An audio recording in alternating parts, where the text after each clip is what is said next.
Are you recording us? No, I'm recording you. Are you recording us? I'm not recording you. I'm recording me. Put that phone down. This is my younger brother now. What are you upset about? Put that phone down. So you said the commissioner of police said you should arrest me? Yes, we are not over what? Bring you to the office. By force? Is it by force? I'm not holding you. No, you said that. So why you then have? Somebody is using phone. So we didn't bring a letter of invitation now. Somebody. Sorry. That's not your business. When did you start telling people how to wear their clothes? You are saying people should not use phone. Let my car follow me. Is the car here? Yes, sir. Wait.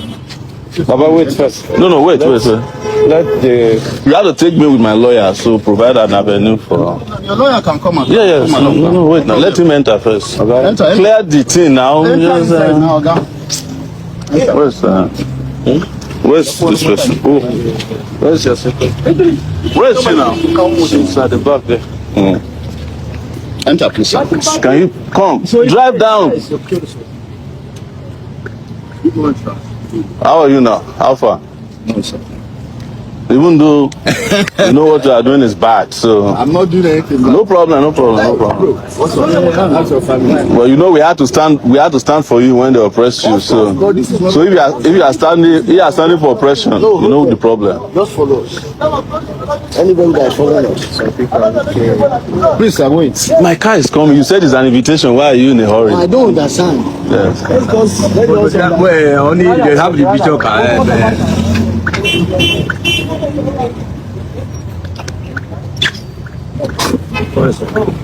How are you? Is this your car? Yes. So they follow us from behind. Let me give them my stuff.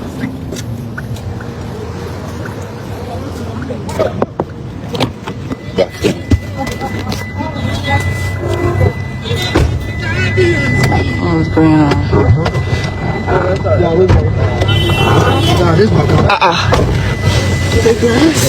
Wait, what did he do? They said they shouldn't look for the time that I was able to capture when the police was saying they should drop phone. Follow them, or? Yes, follow them. See, that was how one day says. They go. Oga, follow them. Don't wait. Just drive behind them. All right. So information reaching us now has it that Sowore has been arrested today, being the 23rd day of October 2025. Yes, if you remember earlier today, Mazi Nnamdi Kanu was in court. And as God may have it, Sowore was able to make his way, into the courtroom where he met one-on-one with Mazi Nnamdi Kanu. Let me show you the video. Yes.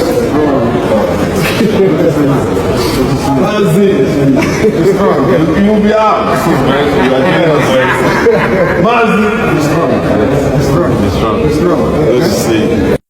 Now, as Sowore was making his way out of the courtroom, some policemen, accosted him and said that they have the order to arrest him. And not just the policemen, they were led by this man called Ijele. How many of you know that guy called Ijele? Look at this video. How are you now? How far? No, sir. Even though you know what you are doing is bad, so I'm not doing anything. No problem. What's your family? Well, you know we had to stand for you when they oppressed you. So if you are standing for oppression, you know the problem. Just follow us. Anybody that following us, some people are okay. Please, I'm waiting. You saw him, this guy who has been speaking against Mazi Nnamdi Kanu, who also organized a protest against the release of Mazi Nnamdi Kanu, an Igbo man. He has really been speaking. I don't want to talk about him. I've been seeing his posts in the recent days, but we don't just want to talk about him. But anyway, let's see as it goes. So as it stands now, Sowore has been arrested. Mazi Nnamdi Kanu's lawyer, Aloy Ejimakor, is in Kuje prison. Mazi Nnamdi Kanu's brother, Prince Kanu, is in Kuje prison. So the Nigerian government want to arrest everybody now.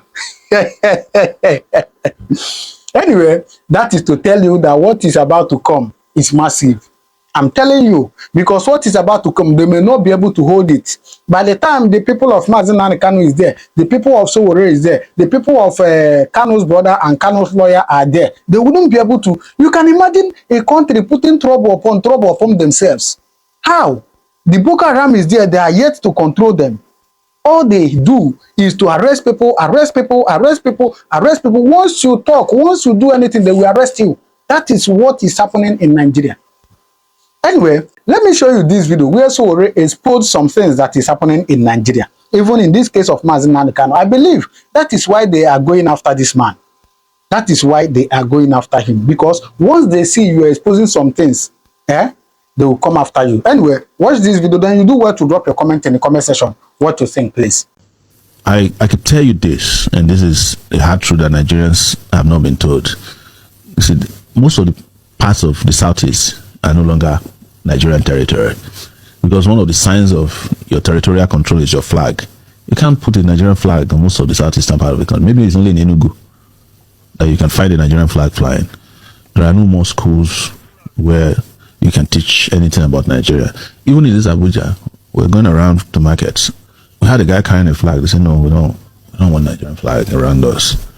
That shit tells you how deeply people are. But let me ask you, Sowore. I feel like Nigeria never ended the civil war against Biafrans. Do you think that there's something that could be done consistently?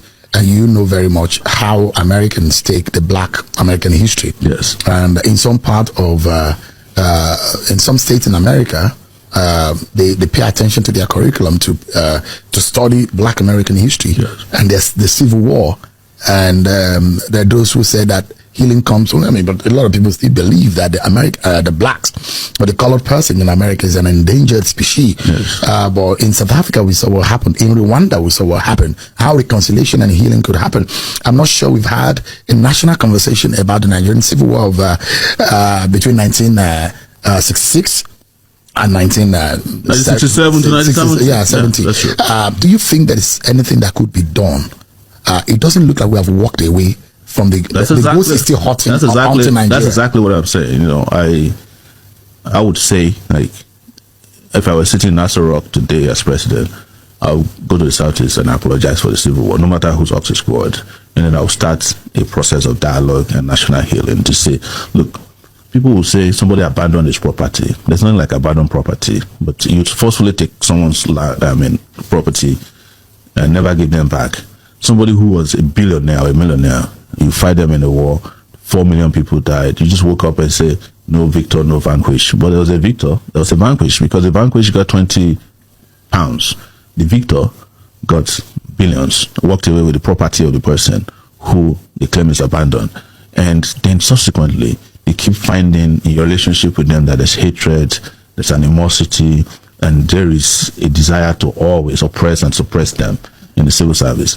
Jonathan told me one thing, and probably I'm not supposed to reveal, but I'll say it. He said when he made Ihejurika the chief of army staff, he came to him and said, it's unbelievable.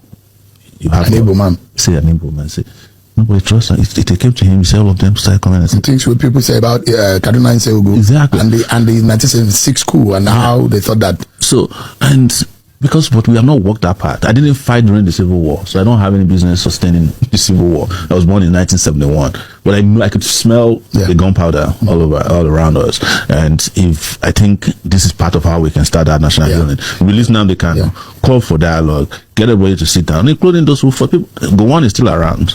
Let all of them sit across the table and say, look, we want to confront one of our ugliest past, which is the Civil War. I think, and because we are confronting our past in the Niger Delta region. You are forgiving Kesarawiwa, likely, driven by the need to go and start re-exploitation of oil from Ogoni land. But you could see that those are work. You meet all the militants. They used to be hiding, now they are billionaires. Tompolo just donated 10 billion naira to Delta State. He's probably richer than Delta. So, if, for instance, you had continued fighting the insurgency in the Niger Delta region, probably they would have shut down the entire oil production in the country by now. Sure. You are looking at insurgents, Boko Haram, bandits. You are meeting with them. You even grant them the opportunity to come to your meetings with their RPGs and their magazines. They come. You even send delegation to attend their children naming ceremonies. And then there's a guy whose only weapon, regardless of what they tell you, that you could provide in public, is a radio broadcast.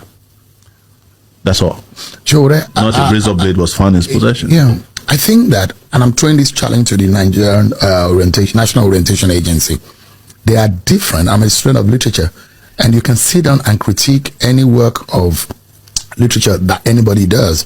They are different, and I have maybe like half a dozen of the record of the perspectives of the Nigerian Civil War from everybody, those who were in the military then, those who suffered the heat of those who were on the receiving side, and those who were on the other side of that Civil War. I think that we should have a national account.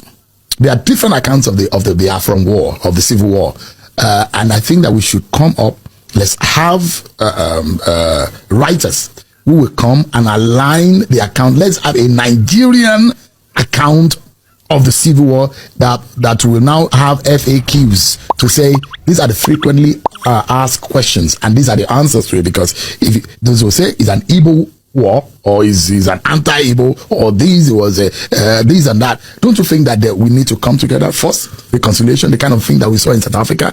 Let's have a national moment of reconciliation and healing, then have a unified account about the Nigerian Civil War, then have incorporated as part of civic studies in our education curriculum, such that students are compulsorily made to study it from primary to secondary and to the university, what has happened in our past and our history, don't you think?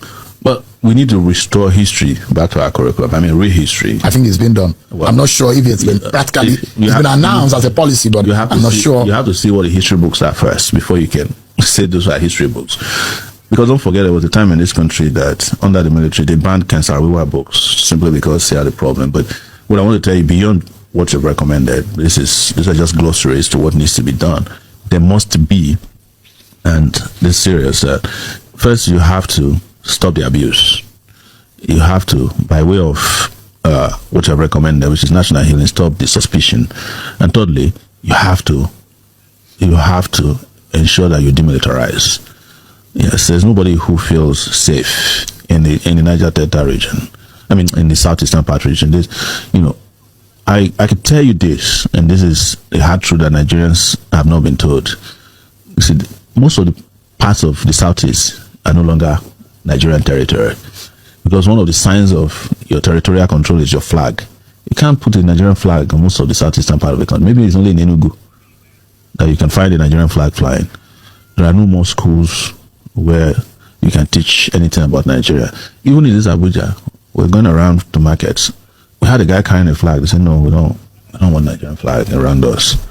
That shit tells you how deeply people are. But let me ask you, Sowore, the case of Nnamdi Kanu is before a Nigerian court. Yes. And, when this has happened, it handicaps anyone from taking any political decision. Nobody's handicapped by, let me tell you, and you know this, the politicians who repeat this garbage, they themselves do not allow the courts to determine their fate.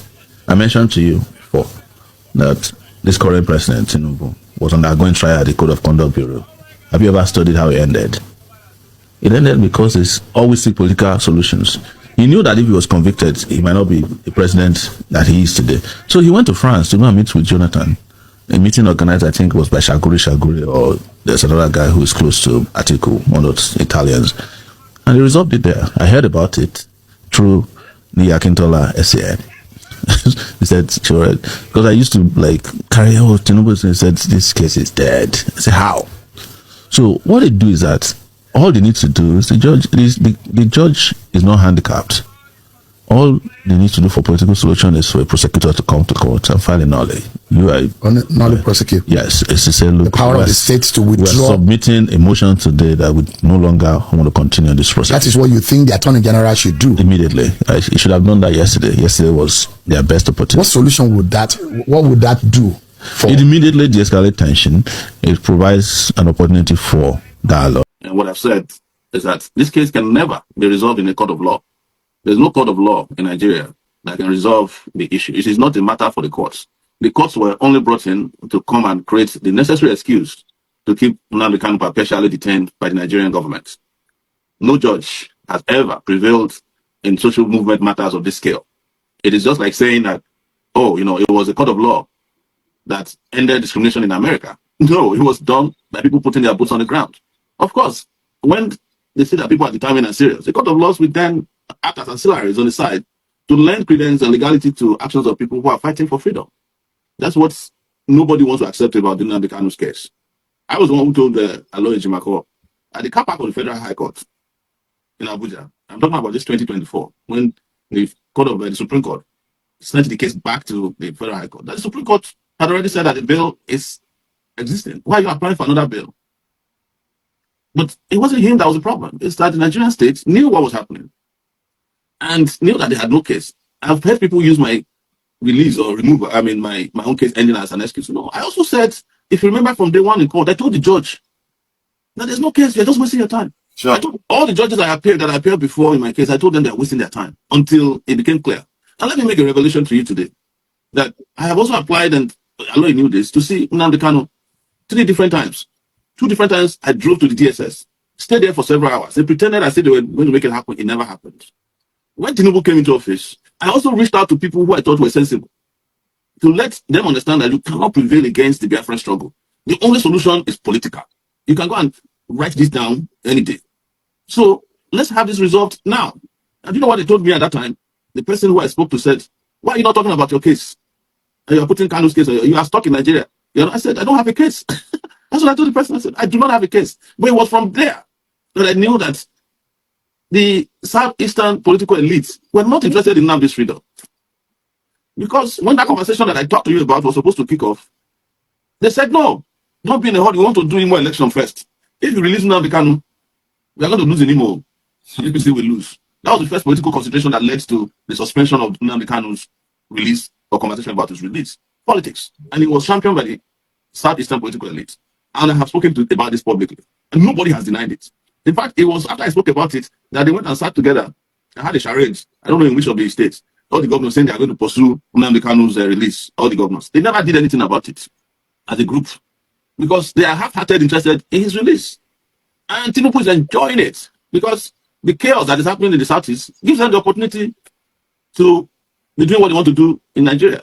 And I have said it publicly and openly all the time. The Nigerian political elite as a whole love it when there's chaos everywhere, because the more chaos there is, the less space they have to govern. You imagine now they don't have to construct roads anywhere in the Southeast because they will tell you that IPOB is making it impossible. IPOB is making it impossible to invest in education. The only thing they have to do is just invest money in security. And you know that's the most opaque way of spending money in Nigeria, security. So just be throwing money in, that's the easiest way to steal, is to claim that you are using money to fight some enemy. But they would have cost Nigeria less, both in human and financial resources, if Nnamdi Kanu had been released, not even that Tinubu, but years ago. But that is why I come to the position that he's been held hostage for Nigeria's unity, and that it has to do with the way Nigeria has permanently, consistently, and doggedly suppressed the Igbos since the end of the war in 1970. And it goes back to the reason I told you. That's the reason I met Nnamdi Kanu. One of the reasons, apart from several other reasons, that I wasn't one of the people who fought the war. I cannot continue to fight the war because I was born in 1971 after the war. I don't want to continue a war started by foolish people. Are you listening to me? And has destroyed an entire generation of persons. And the unity of Nigeria that they claim they're holding Nnamdi Kanu for, that unity has fallen apart more since they have been holding Nnamdi Kanu. More and more Nigerians no longer believe in Nigeria because of the way Nigeria is handling the case. And they're not going to learn. Trust me. They're not going to learn. Except when it is clear that everybody is united to fight these people. Because at the end of the day, and it's very important, is to understand that there's a central political elite in Nigeria that's holding Nigeria to ransom. And that takes us back to what happened when I met Nnamdi Kanu, which you remember. I told him, brother, let's unite. Yes, I love your struggle in the Southeast, but how about we do it together? Let's have a revolution once and for all. And you'll be surprised that we don't need a Biafran nation anymore, because why do you want Biafra? It's not justice. It's not economic development, social development. It's not decentralization, restructuring, and all the things you're talking about. You remember I said that to him. And one of the things he said to me when we were done with that conversation, you remember I said, I'm going to Nigeria. I said, are you mad? Go to Nigeria. You see, these people just killed 28 people in front of my house. They're going to kill you, especially now that you have met with me. Mm-hmm. I said, it's fine. If it is death, there's nothing anybody can do to stop it, including the people who want to kill you. They too will die someday. Some of them will even die before you die. Sure. Yes. So we don't have control over death, but we have control over our conscience as long as we're alive. And we must work together. Mr. President, sorry I'm cutting you short. Yes. But all right. So after seeing all this, what do you make of it? Drop your comment in the comment section, all right? I'll see you in my next video. Thank you very much, and may God continue to bless you.